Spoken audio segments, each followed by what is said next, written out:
नमस्कार, बहुत स्वागत है आप सभी का अपना उत्तर प्रदेश में। मैं हूं आपके साथ चेतन पाठक। खबरों की शुरुआत करते हैं। खबर राजधानी लखनऊ से है, जहां कमिश्नर एसबी शिरडकर और एसीपी काकोरी अनूप कुमार सिंह के दिशा निर्देश पर लखनऊ पुलिस को बड़ी सफलता हाथ लगी है। बता दें कि दुबग्गा पुलिस ने 2 शातिर लुटेरों मौजिश और अरमान को गिरफ्तार किया है।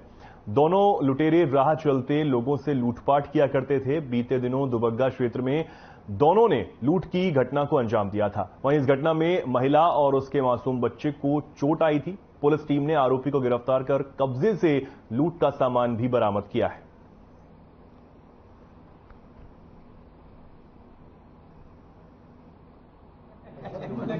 उस गाड़ी को ये मोजिस ने दे दिया था अरमान को, और अरमान का जो अपना मोटरसाइकिल था, उस मोटरसाइकिल में उस जो घटना में प्रयुक्त हुई थी उसका इंजन इसमें जो डाल दिया था। तो इस तरह से ये गाड़ी भी हेरा फेरी कर रहे थे ताकि गाड़ी भी पकड़ में ना आने पाए, और इस तरह से चोरी की गाड़ी और गाड़ियों को भी अदल बदल कर देना और उसके तहत जो है सारी घटनाओं का अंजाम देना, जिससे कि ये फरार है। इस घटना में तारिक, जो कि संडीला हरदोई का रहने वाला है, वो अभी नहीं मिला है। उसके लिए हमारी पुलिस टीम लगी हुई है। हमने अभी पिछले में जो पीसीएस अधिकारी ज्योति मौर्य और उनके पति आलोक मौर्य के बीच चल रहे विवाद में एक नया मोड़ आ गया है। आलोक मौर्य ने पत्नी ज्योति मौर्य पर लगाए सभी आरोप अब वापस ले लिए। इस संबंध में पीसीएस ज्योति मौर्य के पति आलोक मौर्य ने अपना बयान दिया है। बता दें कि बीते दिनों आलोक मौर्य ने अपनी एसडीएम पत्नी ज्योति मौर्य के खिलाफ भ्रष्टाचार के गंभीर आरोप लगाए थे, जिसके बाद इस मामले में काफी तूल पकड़ लिया था। वापस लिए, क्या वजह है? सर कोई वजह नहीं है सर, मैंने आपकी शिकायत करवा। कोई धमकी उनकी मिल रही थी क्या? नहीं सर, जो इतना बड़े एलिगेशन आपने लगाए थे उनके ऊपर भ्रष्टाचार का, क्या कोई समझौते को लेकर? नहीं सर, समझौता नहीं सर, मैंने सर आपकी शिकायत शिकायत वापस लेने की वजह क्या है? ज्योति से कोई बातचीत हुई है आपकी? नहीं, क्या कोई समझौता हो रहा है? समझौता हो रहा है? नहीं, इधर देखिए, बताइए क्या किसी शिकायत पत्र वापस आपने क्यों लिया? क्योंकि शिकायत आपने की थी, खुद ही भ्रष्टाचार का आपने आरोप लगाया था उनके ऊपर। सर मैंने लगाया था सर, मैंने बस शिकायत वापस ले लिया और फिर कमेटी वाले। लखनऊ ने डीसीपी उत्तरी क्राइम टीम थाना मंडियाव पुलिस टीम की संयुक्त कार्रवाई में जाली नोट बनाने वाले एक गिरोह के 5 लोगों को गिरफ्तार करते हुए जाली नोटों को बरामद किया है। एसीपी आशुतोष कुमार और क्राइम ब्रांच प्रभारी लखनऊ प्रभारी निरीक्षक थाना मंडियाव शिवानंद मिश्रा की टीम को बड़ी सफलता मिली है। 5 लोगों को गिरफ्तार किया गया। नकली करेंसी और इलेक्ट्रॉनिक गैजेट भी बरामद किए गए हैं। बताया जा रहा है कि 1 लाख नकली करेंसी को 20,000 में ये बेचते थे। गिरफ्त में आए अभियुक्त के नाम विकास दुबे, रवि प्रकाश, उत्कर्ष द्विवेदी, विकास भारद्वाज और विकास सिंह है।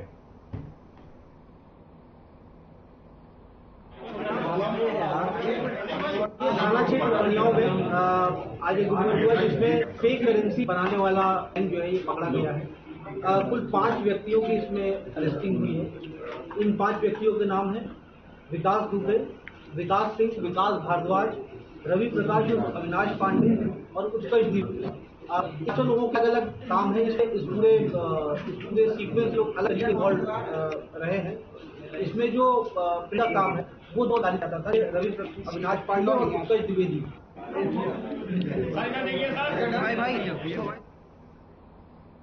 कानपुर में सावन के आखिरी सोमवार को अठिया घाट में गंगा स्नान के दौरान 2 युवक डूब गए। बताया जा रहा है कि स्नान के दौरान तेज बहाव में जाने की वजह से यह बड़ा हादसा हुआ। हालांकि पुलिस की तत्परता से दोनों युवकों को बाहर निकाला गया, लेकिन अस्पताल में डॉक्टरों ने दोनों युवकों को मृत घोषित कर दिया। दोनों युवकों के परिजनों का रो रो कर अब बुरा हाल है। दोनों युवक पारिवारिक भाई थे। हादसे के बाद गांव में मातम का माहौल पसर गया है। मौके पर पहुंचे बिल्हौर एसीपी आईपी सिंह, कोतवाली इंचार्ज सुरेंद्र सिंह ने शोकाकुल परिजनों को सांत्वना दी। ये बिल्हौर के उत्तरीपुरा अटिया घाट की घटना है।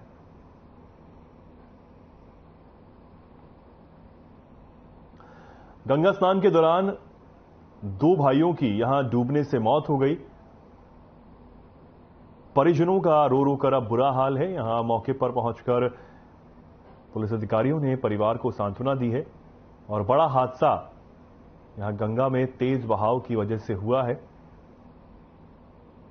कानपुर से खबर, जहां गंगा में स्नान करने गए 2 भाइयों की नदी में डूबने से मौत हो गई। हालांकि उन्हें निकाला गया, अस्पताल पहुंचाया गया था, लेकिन डॉक्टरों ने उन्हें मृत घोषित कर दिया।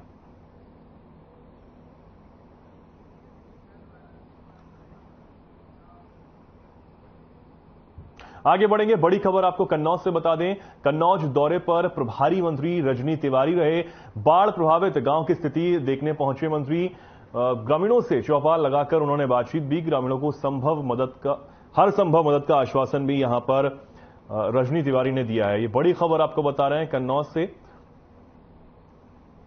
जहां मंत्री ने कन्नौज का दौरा किया है। वो कन्नौज के दौरे पर रही और इस दौरान उन्होंने बाढ़ प्रभावित गांव की स्थिति को देखा, ग्रामीणों से बातचीत की और चौपाल लगाकर उनकी हर बात को, हर समस्या को रजनी तिवारी ने सुना है। साथ ही हर संभव मदद दिलाने का भरोसा भी मंत्री की तरफ से दिया गया है। तो कन्नौज की तस्वीरें आप देख रहे हैं, जहां बाढ़ प्रभावित इलाकों का दौरा करने के लिए मंत्री रजनी तिवारी यहां पहुंची। ग्रामीणों से उन्होंने बातचीत की, जो भी बाढ़ से प्रभावित लोग हैं उनसे बातचीत की, उनकी समस्याओं को जाना और साथ ही हर संभव मदद का भरोसा इस दौरान उन्होंने चौपाल लगाकर दिलाया है।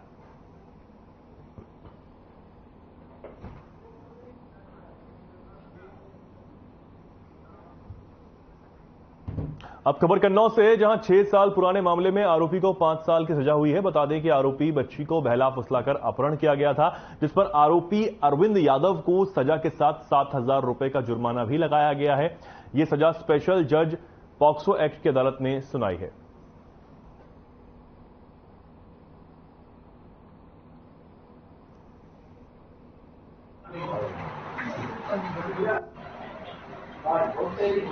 ये दिनांक 21/9/2017 की थाना तिरवा क्षेत्र के अंतर्गत घटना थी।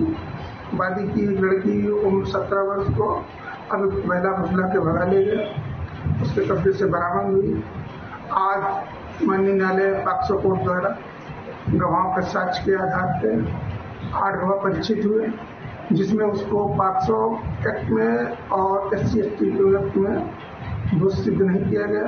धारा 363 में 3 वर्ष का कारावास और 2,000 रुपए का अर्थदंड, धारा 366 में 5 वर्ष का कारावास और 5,000 रुपए के अर्थदंड से दंडित किए गए। कन्नौज में पुलिस अफसरों को एसपी ऑफिस पहुंचकर बीसी सखियों ने राखी बांधी है। एसपी सहित पत्रकारों को भी राखी बांधी गई। वहीं एसपी ने राखी बंधवाकर बीसी सखियों को रक्षा का वचन दिया। इस मौके पर जिलाध्यक्ष बोली, अफसर सुरक्षा करते इसलिए उन्हें राखी बांधी गई।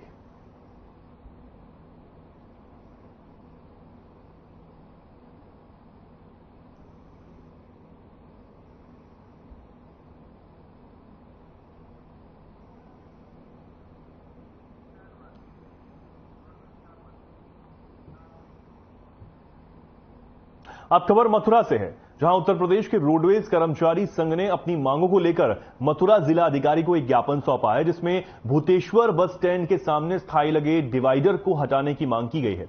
रोडवेज कर्मचारी संघ का कहना है कि पुलिस स्टेशन प्रशासन ने जाम से निजात पाने के लिए भूतेश्वर बस स्टैंड के सामने रोड पर डिवाइडर लगा दिया है, जिसकी वजह से रोडवेज बस वर्कशॉप से निकलकर पहले टैंक चौराहे की ओर जाती हैं, तब वहां से लौटकर भूतेश्वर बस स्टैंड आती हैं। इसकी वजह से रोडवेज बसों को मुख्य सड़क पर कम से कम 5 से 6 किलोमीटर तक चलना पड़ता है, जबकि वर्कशॉप से भूतेश्वर बस स्टैंड महज 100 मीटर की दूरी पर ही स्थित है।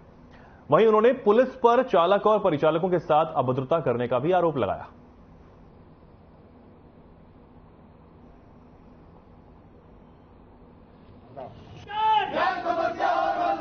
हम रोडवेज के बस अड्डे के सामने एक डिवाइडर लगा हुआ है अस्थाई, और हमारी बसें वहां से मात्र वर्कशॉप से 100 मीटर की दूरी पर हमें हमारा स्वयं का बस अड्डा है। उसमें घुसने के लिए हमें टैंक चौराहे होते हुए भूतेश्वर तिराहे से वापस होते हुए तब हमें बस अड्डे में आना पड़ता है। उसमें लगभग 5-6 किलोमीटर हमारी गाड़ी घूमती है, जिससे रोड पे जो मेन रोड है उस पर ट्रैफिक अधिक बढ़ता है। भाई एक बस जाएगी 5-6 किलोमीटर उस पर घूमेगी तो ट्रैफिक भी अधिक बढ़ेगा। डीएम कार्यालय पर हम इसलिए आए हैं और डीएम साहब से हमने एक निवेदन किया है, जो हमारे नए बस अड्डे भूतेश्वर पर जो बैरिकेडिंग लगी हुई है अगर वो बैरिकेडिंग हट जाती है तो हमारे परिवहन विभाग का संचालन गाड़ियों का सही रहेगा और से निगम हित में हमारा लाखों रुपए का पर डे का नुकसान है और राजस्व विभाग की हानि हो रही है। और उनसे डीएम साहब से हमने मुलाकात की तो उन्होंने आश्वासन एसपी ट्रैफिक को दिया है और इस तो बोलेगा इसका सब। यार रुकेंगे छोटे से ब्रेक के लिए, जल्द वापस लौटते हैं।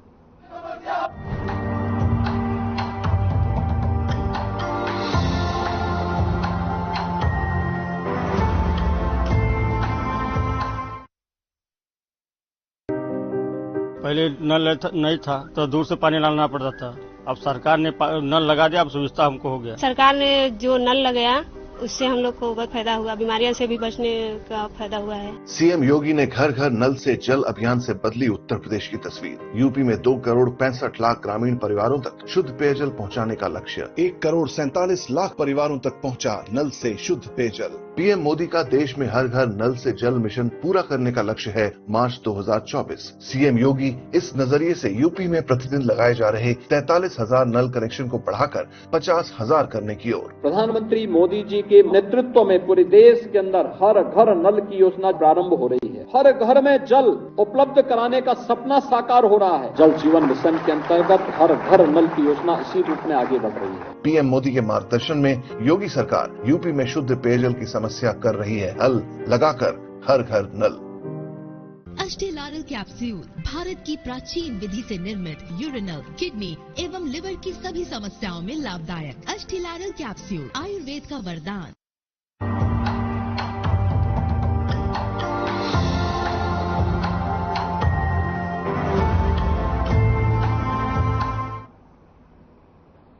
ब्रेक के बाद आप सभी का एक बार फिर बहुत स्वागत है। खबरों में आगे बढ़ते हैं। ललितपुर पुलिस प्रशासन की ओर से गैंगस्टर एक्ट के तहत बड़ी कार्रवाई की गई है। गैंग लीडर रमेश खटीक परिजनों रिश्तेदारों के नाम अर्जित की गई एक चल अचल संपत्ति को 14(1) गैंगस्टर एक्ट के तहत कुर्क कर लिया गया है। अपर पुलिस महानिदेशक कानपुर जोन, कानपुर पुलिस उप महानिरीक्षक झांसी, परिक्षेत्र झांसी के निर्देश के क्रम में पुलिस अधीक्षक ललितपुर मोहम्मद मुश्ताक के निर्देशन में अपर पुलिस अधीक्षक अनिल कुमार, क्षेत्राधिकारी सदर अभय नारायण राय के पर्यवेक्षण में शासन द्वारा अपराधियों भूमाफियाओं के विरुद्ध राजस्व टीम की उपस्थिति में मुनादी कराकर नियमानुसार कुर्क किया गया है और कुर्की के संबंध में बोर्ड भी लगवाए गए। देश पे लगातार भूमाफियाओं के खिलाफ जो है कार्रवाई जो है वो चल रही है। उसी क्रम में ललितपुर पुलिस और ललितपुर प्रशासन के द्वारा जो यहाँ पे चिन्हित भूमाफिया है रमेश खटीक, इसकी लगभग 36 करोड़ 16 लाख की संपत्ति जो है वो कुर्क की गई है। इनके द्वारा अपराध से जो है अर्जित संपत्ति जो है वो बनाई गई थी। ये संपत्तियां जो है वो अलग अलग थानों क्षेत्र में थी। ये संपत्तियां चल और अचल दोनों थी। पीलीभीत में बड़ी संख्या में अवैध रूप से संचालित अस्पताल लोगों की जान के साथ खिलवाड़ कर रहे हैं। इसकी वानगी उस समय देखने को मिलती जब सिटी मजिस्ट्रेट सुनील कुमार सिंह और एसीएमओ डॉक्टर हरिदत्त ने फातिमा अस्पताल पर छापेमारी की। संचालक से जब रजिस्ट्रेशन दिखाने को कहा गया तो एक्सपायर हो चुका रजिस्ट्रेशन उसने दिखाया। इसके साथ ही पॉल्यूशन सर्टिफिकेट भी एक्सपायर हो चुका था। तो वहीं जिन नर्सिंग स्टाफ और डॉक्टर को पैनल में दर्शाया गया वो मौके पर थे ही नहीं। तो वहीं बायोमेडिकल वेस्ट के निस्तारण का कोई इंतजाम नहीं किया गया था, जिससे क्षेत्र में संक्रमण फैलने का भी बड़ा खतरा था। अस्पताल की बिल्डिंग का नक्शा भी पास नहीं था। वहीं डॉक्टर बीएमएस होने के बावजूद कई मरीजों को ड्रिप चढ़ाता मिला। अस्पताल के अंदर ही बड़ी मात्रा में अंग्रेजी दवाई भी मिली, जिसके बाद अधिकारियों ने मौके पर ड्रग इंस्पेक्टर को बुलाकर जांच कराई। फिलहाल भारी अनियमितताएं मिलने के बाद फातिमा नर्सिंग होम को जिला प्रशासन ने सील कर दिया है और मामले में जांच कर आरोपी संचालक के खिलाफ विधिक कार्रवाई की जा रही है।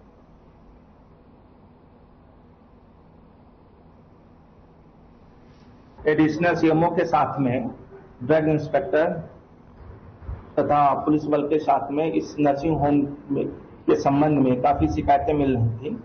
हम लोगों ने मौके पे छापामारी की है और यहाँ पर कई अनियमितता, गंभीर अनियमितता मिली है।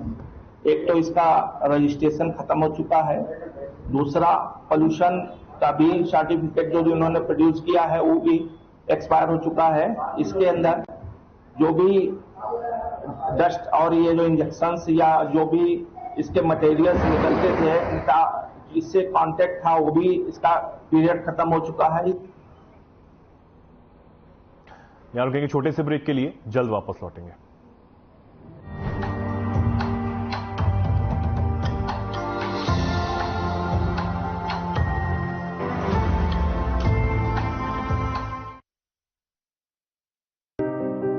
पहले नल नहीं था तो दूर से पानी लाना पड़ता था। अब सरकार ने नल लगा दिया, अब सुविधा हमको हो गया। सरकार ने जो नल लगाया उससे हम लोग को बहुत फायदा हुआ, बीमारियों से भी बचने का फायदा हुआ है। सीएम योगी ने घर घर नल से जल अभियान से बदली उत्तर प्रदेश की तस्वीर। यूपी में 2 करोड़ 65 लाख ग्रामीण परिवारों तक शुद्ध पेयजल पहुंचाने का लक्ष्य। 1 करोड़ 47 लाख परिवारों तक पहुंचा नल से शुद्ध पेयजल। पीएम मोदी का देश में हर घर नल से जल मिशन पूरा करने का लक्ष्य है मार्च 2024। सीएम योगी इस नजरिए से यूपी में प्रतिदिन लगाए जा रहे 43,000 नल कनेक्शन को बढ़ाकर 50,000 करने की ओर। प्रधानमंत्री मोदी जी के नेतृत्व में पूरे देश के अंदर हर घर नल की योजना प्रारंभ हो रही है। हर घर में जल उपलब्ध कराने का सपना साकार हो रहा है। जल जीवन मिशन के अंतर्गत हर घर नल की योजना इसी रूप में आगे बढ़ रही है। पीएम मोदी के मार्गदर्शन में योगी सरकार यूपी में शुद्ध पेयजल की समस्या कर रही है हल, लगाकर हर घर नल। अष्टेलारल कैप्सूल भारत की प्राचीन विधि से निर्मित यूरिनल, किडनी एवं लिवर की सभी समस्याओं में लाभदायक। अष्टेलारल कैप्सूल आयुर्वेद का वरदान।